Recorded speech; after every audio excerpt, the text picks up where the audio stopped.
Faustin Touadéra-Mungu, bonjour. Bonjour. Alors, il semblerait que vous avez témoigné à Arusha et que vous auriez nié la planification du génocide. Oui. Alors, quelle est votre position là-dessus? Bon, voilà, en très peu de mots, je suis allé à Arusha, effectivement.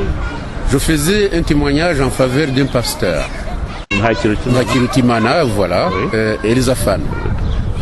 Et j'ai bien précisé que les Hutus, comme les experts le disent, les Hutus n'ont pas planifié le génocide au Rwanda.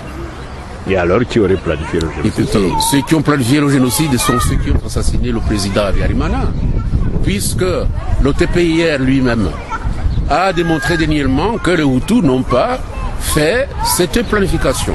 C'est lui qui a assassiné le président Habyarimana. Et comme son assassinat a effectivement déclenché le génocide rwandais, ce sont eux qui sont responsables de tout le chaos, de toute la tragédie, de tout le drame, de tout le génocide au Rwanda. Mais entre-temps, on dit que c'est Lakazu qui l'a assassiné. Écoutez, ça, je pense qu'ils le font tout simplement pour amuser la galerie, ou alors faire la tristesse aux Rwandais, si je puis dire.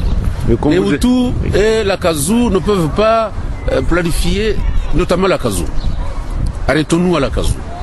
Je ne vois pas comment Madame Habyarimana, qui fait partie de Lakazu, peut réellement s'asseoir quelque part et planifier l'assassinat de son mari et de son cousin qui était le secrétaire particulier du président et planifier l'assassinat du président burundais. Ce n'est pas possible quand même.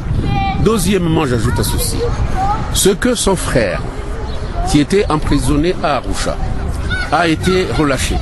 Qu'il soit relâché pour le fond, qu'il soit relâché pour la forme, ça n'a pas beaucoup d'importance. Mais de toute façon, il est en liberté alors qu'il faisait partie de Lakazu. Est-ce qu'il peut encore être arrêté? La réponse est non. S'il ne peut pas être arrêté, je ne vois pas comment on devrait continuellement harceler sa sœur, qui est Madame Habyarimana.